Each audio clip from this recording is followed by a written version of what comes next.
News বাংলার এখনকার prime time news দিয়ে আমি আছি আপনাদের সাথে সঞ্চিতা, আর আপনারা দেখছেন নিউজ বাংলা নেটওয়ার্ক। সংবাদ নিবেদন করছেন রাজন জুয়েলার্স, বিবেকানন্দ রোড, ধর্মনগর, উত্তর Tripura. The big mart, ICICI ব্যাংকের পাশে, ডিএনবি রোড, ধর্মনগর, উত্তর ত্রিপুরা। সহযোগী নিবেদক। আমার অঙ্গে অঙ্গে তোমার ছোঁয়া আমায় সম্পূর্ণ করেছে। খবর এখন বিস্তারিত। উত্তর জেলার সিপিআইএম পার্টির নেতৃত্ব ও কর্মীদের নিয়ে রবিবার ধর্মনগর বিবেকানন্দ সার্ধ শতবার্ষিকী ভবনে অনুষ্ঠিত হল প্রাক্তন মন্ত্রী সুবোধ দাসের স্মরণ সভা। এই সভায় অন্যান্যদের মধ্যে উপস্থিত ছিলেন বিরোধী দলনেতা মানিক সরকার। রবিবার ধর্মনগর বিবেকানন্দ সার্ধ শতবার্ষিকী ভবনে উত্তর জেলার সিপিএম পার্টির নেতৃত্ব ও কর্মীদের নিয়ে হয় প্রাক্তন মন্ত্রী সুবোধ দাসের স্মরণ সভা। উপস্থিত ছিলেন বিরোধী দলনেতা মানিক সরকার, মানিক দেব, বিজিতা নাথ, ফয়জুর রহমান, অমিতাভ দত্ত প্রমুখ।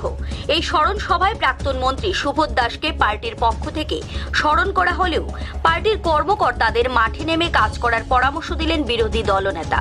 তিনি বলেন, যেভাবে সুবোধ দাস পার্টির জন্য দিনরাত এক করে কাজ করে গেছেন, ঠিক সেইভাবে সকলকে কাজ করতে হবে, তবেই রাজ্যে পুনরায় আমাদের সরকার প্রতিষ্ঠিত করা সম্ভব হবে।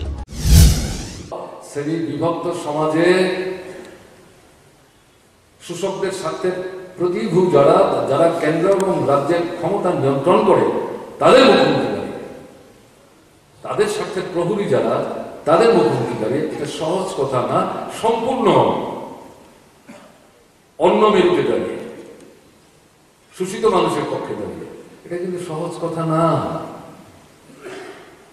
মানুষের সাথে যে নিবিড় সম্পর্ক, ঘরে ঘরে পৌঁছতে পারা, মানুষের বিশ্বাস অর্জন করতে পারা, তার সততা, নিষ্ঠার দৌলতে এবং কার্যক্রমের মাধ্যমে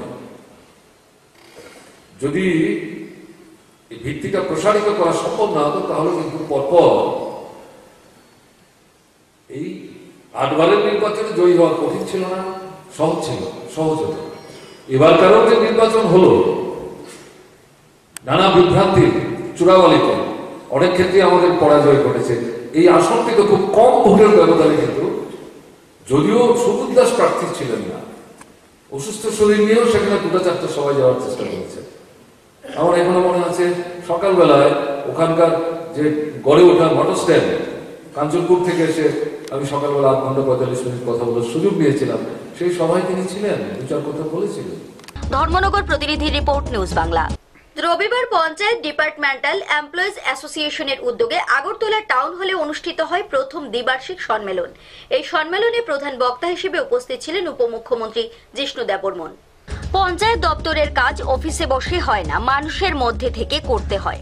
রাজ্যে নতুন সরকার গঠনের পর বার্তা দেওয়া হচ্ছে, সরকার মহাকরণ বা মন্ত্রীর কক্ষ থেকে চলবে না, দলীয় কার্যালয় থেকেও চলবে না। সরকার চলবে মানুষের সঙ্গে, মানুষের কথা অনুযায়ী, মানুষের পাশে দাঁড়িয়ে চলবে সরকার। এই ক্ষেত্রে পঞ্চায়েত দপ্তরকে আরো কার্যকরী ভূমিকা নিতে হবে। প্রশিক্ষণ দেওয়ার প্রক্রিয়াকে মানুষের কাছে নিয়ে যেতে হবে। নিজের মধ্যে আবদ্ধ রাখলে চলবে না। প্রত্যেক নাগরিক সচেতন হলে রাজ্য উন্নত হবে, শক্তিশালী হবে দেশ। রবিবার পঞ্চায়েত ডিপার্টমেন্টাল এমপ্লয়িজ টেস্ট কমিটির উদ্যোগে টাউন হলে আয়োজিত প্রথম দ্বিবার্ষিক সম্মেলনে বক্তব্য রাখতে গিয়ে এই কথাগুলি বললেন উপমুখ্যমন্ত্রী জিষ্ণু দেববর্মন। উপস্থিত ছিলেন ভারতীয় মজদুর সংঘ ও ত্রিপুরা রাজ্য কর্মচারী সংঘের সভাপতি শঙ্কর দেব, সাধারণ সম্পাদক আশিস কান্তি ঘোষ সহ অন্যান্যরা। ইংলিশ হিসেবে বলে collective action for inclusive growth. আর সেখানে পঞ্চায়েত ডিপার্টমেন্টের সবচেয়ে বড় ভূমিকা, মানুষের কাছে সব সুবিধা পৌঁছিয়ে দেওয়া, পঞ্চায়েত থেকে সচেতন করা, ই পঞ্চায়েত করা, কমন সার্ভিস সেন্টার খোলা, বিশাল কাজ পঞ্চায়েত ডিপার্টমেন্টের সামনে। আর পঞ্চায়েত ডিপার্টমেন্টের কাজ এমন কাজ মানুষের মধ্যে করতে হয়, অফিসে বসে করা যায় না। আর আমাদের সরকার, যে নতুন সরকার এসেছি আমরা, বিজেপি আইপিএফটি সরকার, আমরা এই কথাও বলি যে সরকার কোনো সচিবালয় বা মন্ত্রী অফিস থেকে চলবে না, সরকার কোনো পার্টি অফিস থেকেও চলবে না। সরকার চলবে তো মানুষের সঙ্গে চলবে, মানুষের কথা দিয়ে চলবে, মানুষের পাশে দাঁড়িয়ে চলবে সরকার। আর সেটা করতে হলে পঞ্চায়েত ডিপার্টমেন্টকে আরো অ্যাক্টিভলি কাজ করতে হবে।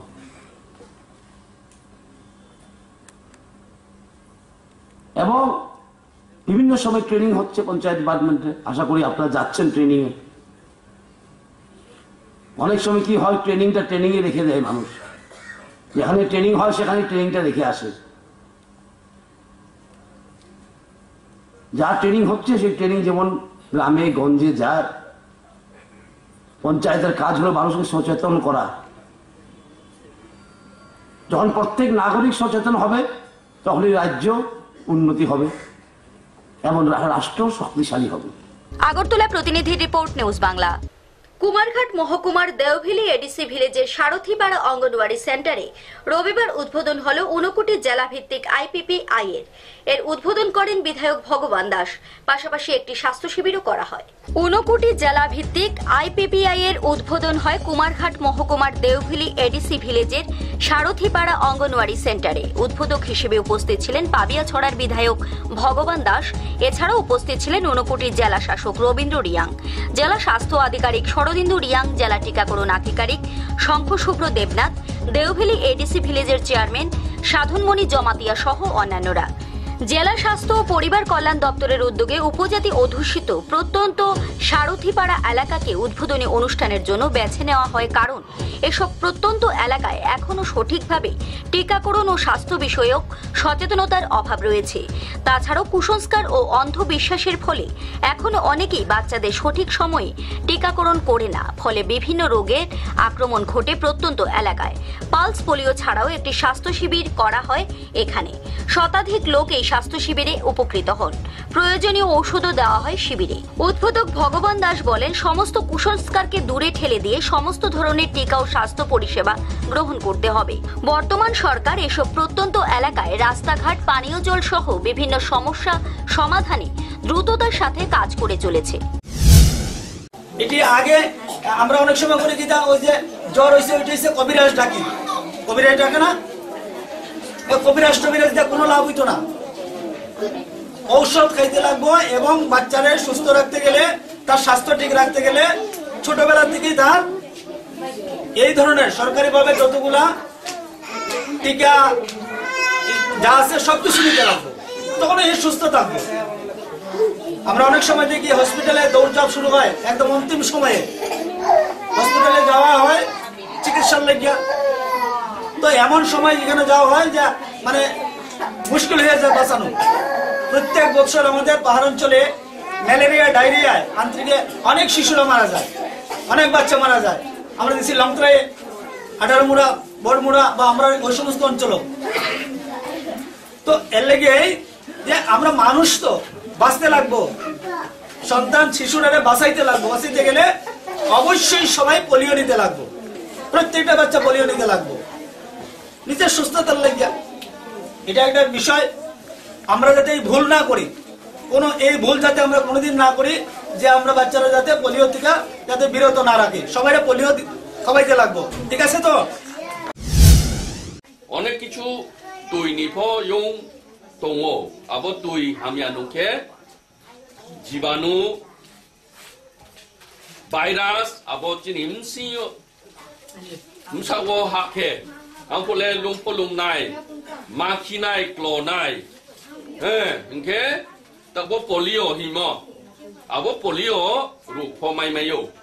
পোলিও হলে এমন একটা ডেঞ্জারাস জীবাণু রোগছে, আবো ব্রো যে পোলিও চিচায়াকে চাছৌয়াকে আবো আফেক রাইলে বিনি ইমসা ইয়াকুং ইয়াক বুইয়াং থানাই অচলং থানাই নাকে যখন নিনি মুসাব তুই ট্রাই পোলিও উংয়ে মুসাব র বুইয়াংকে পচাউং থাকেলাম ফুলে মাউং কিনাই বিনিলে কোনো মানে আবো পোলিও মাই খেলে মানে সিরিয়াস উংখে না তেলে বিনিলে মানে আবো হামরিয়ে তুই সাতমানলে স্কোপ রই কৈলাসহর প্রতিনিধি রিপোর্ট নিউজ বাংলা। রাজধানীর মাতঙ্গিনী প্রীতিলতা সভাগৃহে রবিবার অনুষ্ঠিত হল ত্রিপুরা রাজ্য নমশূদ্র সমাজ কল্যাণ সমিতির রাজ্য সম্মেলন। এই সম্মেলনে প্রধান বক্তা ছিলেন সমিতির সম্পাদক অনিল চন্দ্র দাস। রবিবার অনুষ্ঠিত হল ত্রিপুরা রাজ্য নমশূদ্র সমাজ কল্যাণ সমিতির রাজ্য সম্মেলন। রাজধানীর মাতঙ্গিনী প্রীতিলতা সভাগৃহে হয় এই সম্মেলন। এদিনের সম্মেলন সম্পর্কে বলতে গিয়ে ত্রিপুরা রাজ্য নমশূদ্র সমাজ কল্যাণ সমিতির সাধারণ সম্পাদক অনিল চন্দ্র দাস জানান, রাজ্যে কংগ্রেস ও বামফ্রন্ট সরকার ছিল, কিন্তু এই অংশের মানুষের উন্নয়নে কোনো কাজ করেনি। পিছিয়ে পড়া জাতি হিসেবে আরো পিছিয়ে পড়েছে। নমশূদ্র সমাজকে যাতে আরো উন্নতি ঘটানো যায় তার জন্য এই সম্মেলনের আয়োজন করা হয়। বর্তমান সরকার এখনো কোনো পদক্ষেপ নেয়নি, কিন্তু তাদের সম্পর্কে আগামী দিনে ভাববে বলেও আশা ব্যক্ত করেন ত্রিপুরা রাজ্য নমশূদ্র সমাজ কল্যাণ সমিতির সাধারণ সম্পাদক অনিল চন্দ্র দাস। সম্মেলন আমাদের এই সংগঠনটা বহু 98 থেকে প্রতিষ্ঠিত।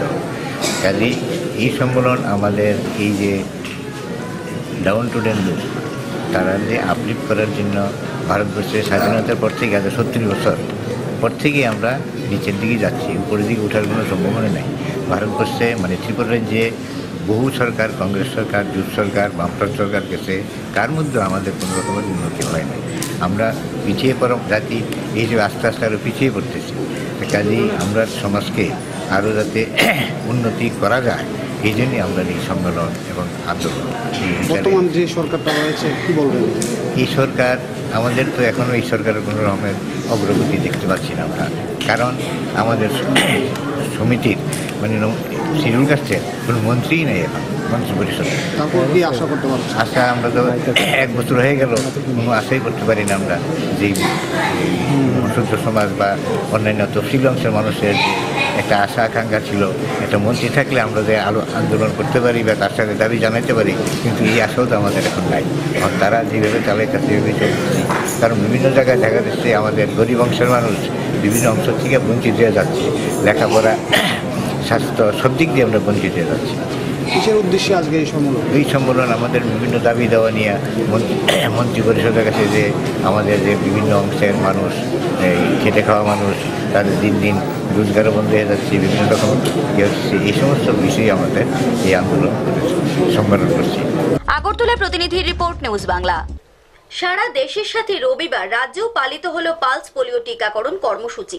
রাজ্যভিত্তিক মূল অনুষ্ঠানটি হয় রাজধানীর বনকুমারীর সমর স্মৃতি কমিউনিটি হলে। পোলিও ভাইরাসের প্রকোপ থেকে রক্ষা করতে গিয়ে সারা দেশের সঙ্গে রাজ্যেও রবিবার রূপায়িত হলো পালস পোলিও টিকাকরণ কর্মসূচি। সাম্প্রতিক কালে রাজ্যে পোলিও সংক্রমণের ঘটনা না ঘটলেও সতর্কতা অবলম্বন করে চলেছে সরকার, কারণ বিশ্বজুড়ে এই ভাইরাস এখনো নির্মূল করা যায়নি।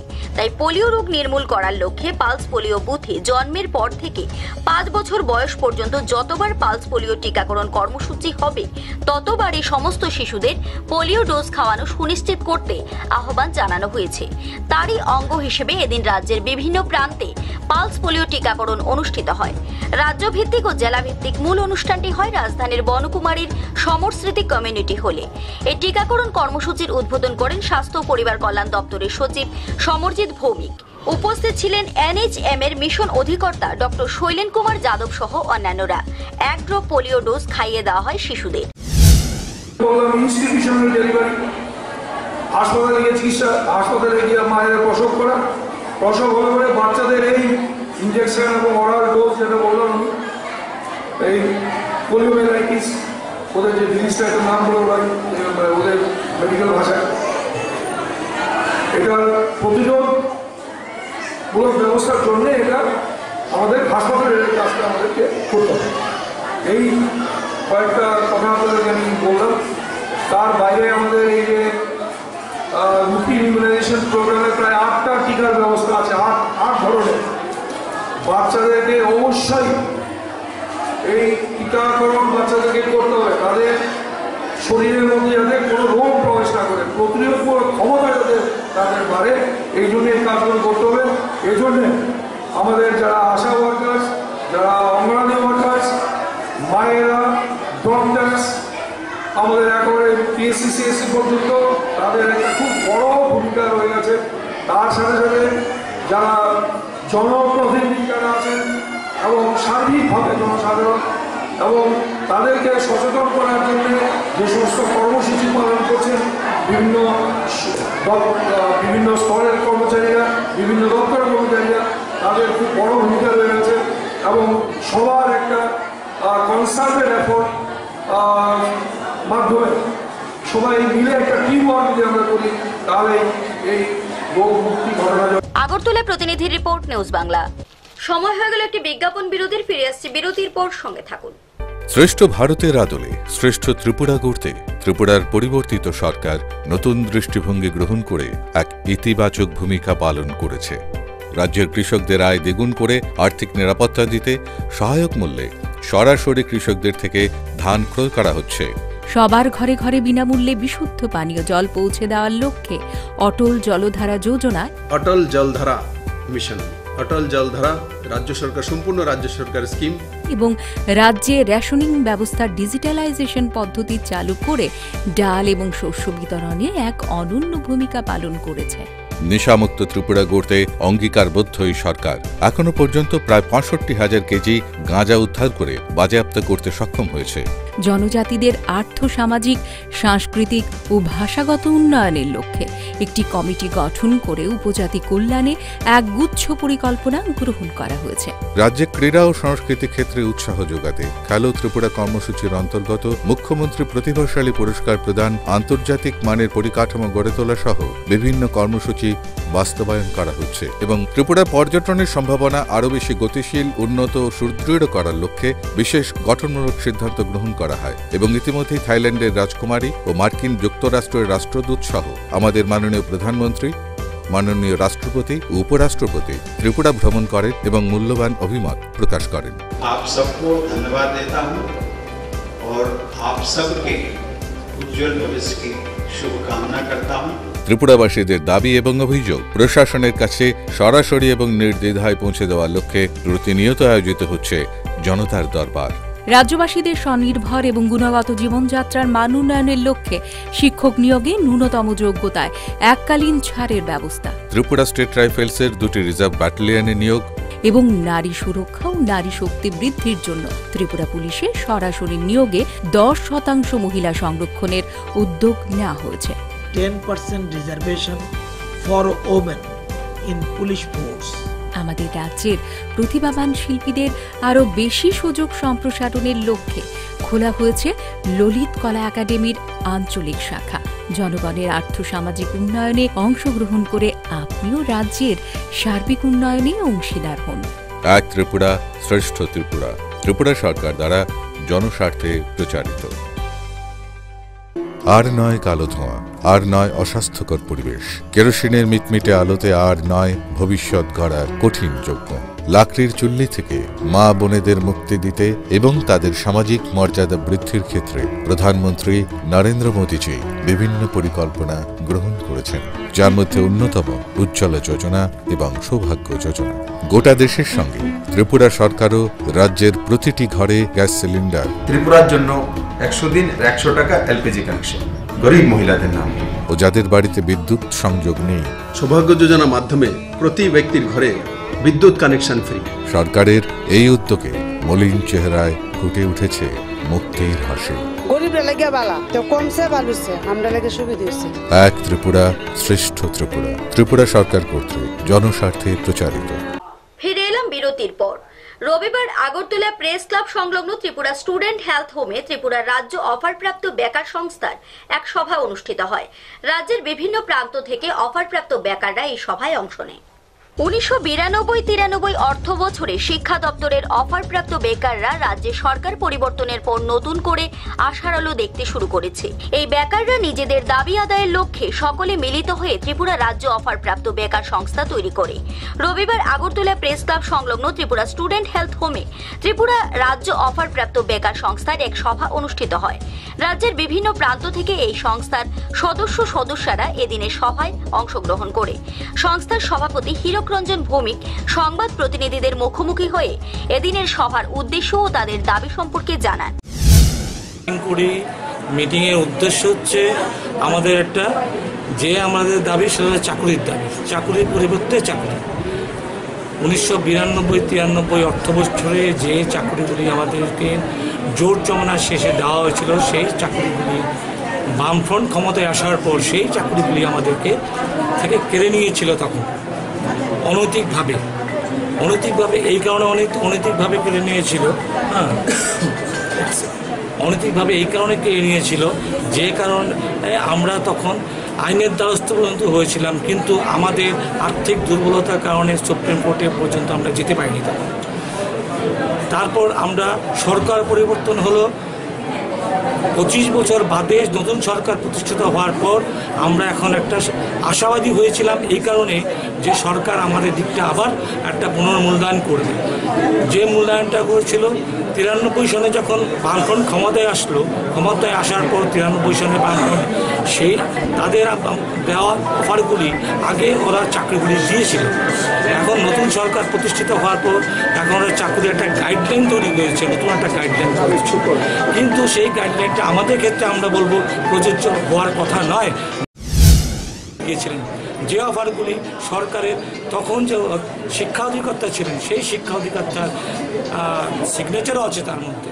আমার কাছে এখনও পুরনো একটা 22শে জুন দৈনিক সংবাদ পেপারে একটা 22শে জুন 1993 আমরা তখন শিক্ষা অধিকর্তাকে ঘেরাও করেছিলাম, সেই ছবিটাও আমাদের কাছে আছে এবং তখনকার যে নিউজ ছিল সেই নিউজটা আছে। তখন সেই শিক্ষা অধিকর্তা বারবারই বলেছিল একটা কথা, চাকরি আমি দিয়েছি, আমি জানি এই চাকরি 110 ভাগ খাঁটি। সুতরাং তারপরেও আমরা আমাদের এই দাবি থেকে অনড়। আমরা এখন আজকে আমাদের কাছে যারা যারা সারা ত্রিপুরাতে অফার পেয়েছিলেন শিক্ষা দপ্তরে, তখন সেই অফারগুলি আমরা একটা লিস্ট বানাচ্ছি, লিস্ট বানিয়ে সেই অফারগুলি নিয়ে আমরা গভর্নমেন্টের দরজায় করা নাড়ব এবং আমাদের দাবি হচ্ছে চাকরির বদলে চাকরি চাই। ওই সময়ে আমাদের এখন যে শিক্ষানীতি, এখন যে চাকরি নীতি, সেই চাকরি নীতির মধ্যে আমরা পড়ব না, যেহেতু আমাদেরকে অফার আগেই জমা করা হয়েছিল। বর্ষা 330কে যেরকমভাবে গভর্নমেন্ট যখন দেখছে আমাদেরকেও সেইভাবে পুনর্মূল্যায়ন করতে হবে, আমাদেরকে দেখতে হবে, আমাদেরকে চাকরি বদলে চাকরি চাই, সেটাই আমাদের দাবি। আগরতলা প্রতিনিধির রিপোর্ট, নিউজ বাংলা। কল্যাণপুর মৎস্য দপ্তরের উদ্যোগে কল্যাণপুরের হলঘরে এক অনুষ্ঠানের মধ্য দিয়ে 290 জন বেনিফিশিয়ারিদের মধ্যে ড্যাগ বিতরণ করা হয়। এই অনুষ্ঠানে উপস্থিত ছিলেন বিধায়ক পিনাকি দাস চৌধুরী। রবিবার কল্যাণপুর ব্লকের হলঘরে এক আনন্দঘন অনুষ্ঠানের মধ্য দিয়ে বেনিফিশিয়ারিদের মধ্যে ড্যাগ বিতরণ করা হয়। কল্যাণপুর পঞ্চায়েত সমিতি পিডিএফ ফান্ড থেকে প্রায় 2 লাখ টাকা ব্যয়ে 290 জন বেনিফিশিয়ারিদের মধ্যে ড্যাগ বিতরণ করা হয়। মৎস্য দপ্তরের উদ্যোগে এই অনুষ্ঠান হয়। কল্যাণপুর ব্লক এলাকার বিভিন্ন গাঁও সভা এবং এডিসি ভিলেজ থেকে মানুষ অংশ নেন। ব্লক চেয়ারপারসন তপনরাজ ওরাংকে সভাপতি করে আলোচনা করেন বিধায়ক পিনাকি দাস চৌধুরী। ব্লকের ভাইস চেয়ারম্যান সৌমেন গোপ সহ মৎস্য দপ্তরের আধিকারিকরা। আমাদের পঞ্চায়েত সমিতির ফান্ডে যে টাকা রয়েছে সেই টাকা নির্বাচন ঘোষণা দেওয়ার আগেই যাতে আমরা প্রত্যেকটা বেনিফিশিয়ারির কাছে আমরা বিভিন্ন সাহায্য পৌঁছে দিয়ে আমাদের ফান্ডের যে টাকা রয়েছে সেই টাকা আমরা শেষ করতে চাই। কারণ সেই টাকা যদি শেষ না করি আগামী এপ্রিল মাসে আবার আমাদের ফান্ডিং আসবে, আবার আমরা মানুষের জন্য সেই কাজ করতে পারবো। কল্যাণপুর প্রতিনিধির রিপোর্ট, নিউজ বাংলা। রাস্তার দাবিতে ইন্দ্রনগর জিবি সড়ক অবরোধ করল এলাকার মহিলারা। এ নিয়ে সাময়িক উত্তেজনা দেখা দেয় এলাকায়। পরে কর্তৃপক্ষের হস্তক্ষেপে পথ অবরোধ প্রত্যাহার করে মহিলারা। বিগত 25 বছর যাবৎ আগরতলা পুর নিগমের অধীনে থেকে সময় সময়ে ট্যাক্সি দিয়ে ন্যূনতম সুবিধা পাননি ইন্দ্রনগর ও এনজি কলোনির বাসিন্দারা। তাদের বঞ্চিত রাখা হয়েছে এতকাল।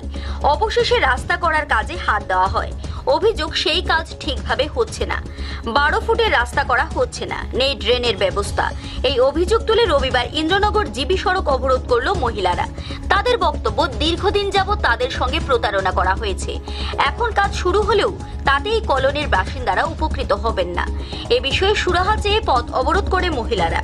এ নিয়ে সাময়িক উত্তেজনার পরিস্থিতি দেখা দেয়, কিন্তু কর্তৃপক্ষের হস্তক্ষেপে পরে পথ অবরোধ প্রত্যাহার করে মহিলারা। চাই আর ড্রেন চাই, ড্রেন ব্যবস্থা আর রাস্তা চাই। আজকে বিগত 25 বছর যাবত আমাদের রাস্তাটা এরকম। আমাদের পেছনে আমরা সবাই ছেড়ে এসেছি। হ্যাঁ, এখন সামনেটা আমাদের কমিটমেন্ট দরকার স্যার। রায় আপনাদের সমস্যাগুলি নিয়ে কারোর সঙ্গে আলোচনা করেছে? অনেকবার আমরা এখানে যত কাউন্সিলর আইছে এই অবধি আলোচনা হয়েছে। এই জায়গাটার নাম কি? এই জায়গাটার নাম ওএনজিসি কলোনি ধরে, ওএনজিসি কলোনি। হ্যাঁ হ্যাঁ, আমরা কাউন্সিলরের সঙ্গে অনেকবার মিটিং হয়েছে, বাট কেউ আমাদের সমস্যা সমাধান করছে না। বিষয়টা আপনাদের কি, মানে কি সমস্যা? এই যে আমাদের এখানে রাস্তা 12 ফুট নাই, না ড্রেন আছে না 12 ফুট রাস্তা আছে। একটা গাড়ি ঠিকভাবে যাইতে পারে না, সামনে একজন গাড়ি যদি যায় পাশে একটা মানুষ দাঁড়াইতে পারে না, রাস্তা নাই। আগরতলা প্রতিনিধি রিপোর্ট, নিউজ বাংলা। রবিবার দক্ষিণ কলমচৌড়া মিনি স্টেডিয়ামে অনুষ্ঠিত হয় কলমচৌড়া নকআউট ক্রিকেট টুর্নামেন্টের ফাইনাল খেলা। এই ফাইনাল খেলায় বিজয়ী হয় মানিক্যনগর ফ্রেন্ডস ক্লাব। দীর্ঘ 1 মাস খেলা চলার পর রবিবার দক্ষিণ কলমচৌড়া মিনি স্টেডিয়ামে কলমচৌড়া নকআউট ক্রিকেট টুর্নামেন্টের ফাইনাল ম্যাচ অনুষ্ঠিত হয়। খেলা হয় দক্ষিণ কলমচৌড়া সুমন একাদশ ও মানিক্যনগর ফ্রেন্ডস ক্লাবের মধ্যে। প্রথমে মানিক্যনগর ফ্রেন্ডস ক্লাব ব্যাট করে 154 রান সংগ্রহ করে 20 ওভারে 6 উইকেট হারিয়ে, পরে সুমন একাদশ 20 ওভারে 8 উইকেটে 140 রান সংগ্রহ করতে সক্ষম হয়। এই ফাইনাল ম্যাচের উদ্বোধক ছিলেন বিশিষ্ট কৃষিবিজ্ঞানী বাহারুল ইসলাম মজুমদার, বিশিষ্ট সমাজসেবক সঞ্জয় সরকার, এলাকার প্রধান সহ আরও অনেকে। ফাইনাল ম্যাচে জয়ী হয় মানিক্যনগর ফ্রেন্ডস ক্লাব, পরাজিত হয় কলমচৌড়া সুমন একাদশ। জয়ী দলকে প্রথম পুরস্কার হিসাবে দেওয়া হয় পালসার 150 এবং রানার্স আপ দলকে দেওয়া হয় একটি ফ্রিজ। এই খেলায় দর্শকদের উপস্থিতি ছিল লক্ষণীয়। দীর্ঘ 1 মাস যাবৎ চলা এই খেলায় মোট 32টি দল অংশগ্রহণ করে। মাঠের দর্শকের উপস্থিতি দেখে বুঝতে পারছেন যে গ্রামীণ এলাকায় এই টুর্নামেন্টের কি উৎসাহ, উদ্দীপনা এবং উত্তেজনা বিরাজমান। তো এই খেলাগুলির সবচেয়ে ভালো দিক হলো সমাজের সবাই এই খেলার মাধ্যমে নিজেদের মধ্যে একাত্ম হওয়ার একটা প্রচেষ্টা বা একটা সুযোগ, সেটা সবাই গ্রহণ করছেন এবং এই খেলার বিকাশের মাধ্যমে সমাজের সমস্ত গ্লানি, সমস্ত খারাপ দিকগুলি আমরা দূর করতে সহায়তা করছে। বক্সনগর প্রতিনিধি রিপোর্ট, নিউজ বাংলা। কংগ্রেসের মাইনরিটি সেলের বক্সনগর ব্লক কংগ্রেস কমিটির উদ্যোগে রবিবার অনুষ্ঠিত হয় এক কর্মী সম্মেলন। এই সম্মেলনে কংগ্রেসের মাইনরিটি সেলের নেতৃত্বরাও উপস্থিত ছিলেন। দেশে বিজেপি সরকারকে হারাতে ভারতীয় জাতীয় কংগ্রেসের মাইনরিটি সেলের বক্সনগর ব্লক কমিটির উদ্যোগে এক কর্মী সম্মেলন অনুষ্ঠিত হয়। সেখানে 22টি গাঁও সভা থেকে 25 জনের একটি কমিটি গঠন করা হয়। সম্পাদক মিজানুর রহমান ও সভাপতি মিসবাউল আলম নির্বাচিত হন। এদিনের এই সভাটি কমলনগর বিবেকানন্দ স্মৃতি কমিউনিটি হলে ব্লক এলাকার 150 থেকে 200 জন কর্মীদের নিয়ে অনুষ্ঠিত হয়। এদিনের সভায় উপস্থিত ছিলেন রাজ্যের প্রাক্তন মন্ত্রী বিল্লাল মিয়া, জেলা যুব কংগ্রেসের সভাপতি সাইকুল ইসলাম, ত্রিপুরা প্রদেশ কংগ্রেস কমিটির সদস্য মমতাজ আলী, সেবা দলের নেতা রিপন হোসেন সহ অন্যান্য নেতৃবৃন্দ। কর্মী সম্মেলন শেষে কমলনগর ও আনন্দনগর গাঁও সভায় এক মিছিল বের করা হয়। মিছিলে স্বতঃস্ফূর্তভাবে অংশগ্রহণ করেন কর্মীরা। আগামী 20 মার্চ সর্বভারতীয় সভাপতি রাহুল গান্ধীর সভা রয়েছে এডিসির সদর দপ্তর খুমলুঙে। এই জনসভাকে সর্বাঙ্গীন সফল করতে কংগ্রেস কর্মীদের প্রস্তুতি তুঙ্গে বলে জানান প্রাক্তন মন্ত্রী ও কংগ্রেস নেতা বিল্লাল মিয়া। চেয়ারম্যান মিসবাহুল আলমের আহ্বানে Sonamura Boxanagar block Congress committee minority ডিপার্টমেন্টের কমিটি গঠন করা হয়। 25 জনের কমিটি বর্ধিত সভা হয়েছে। এর মধ্যে কমিটি গঠন করতে গিয়ে এবং গাছসভা ভিত্তিক কমিটি গঠন করার সিদ্ধান্ত নেওয়া হয়েছে। আগামী 3 তারিখে এইখানেই বক্সনগর ব্লক কংগ্রেসের বর্ধিত সভা অনুষ্ঠিত হবে। বক্সনগর প্রতিনিধি রিপোর্ট, নিউজ বাংলা। এখনকার মতো প্রাইম টাইম নিউজ এ পর্যন্তই। আমাদের পরবর্তী সংবাদ দেখার জন্য চোখ রাখুন নিউজ বাংলার পর্দায়।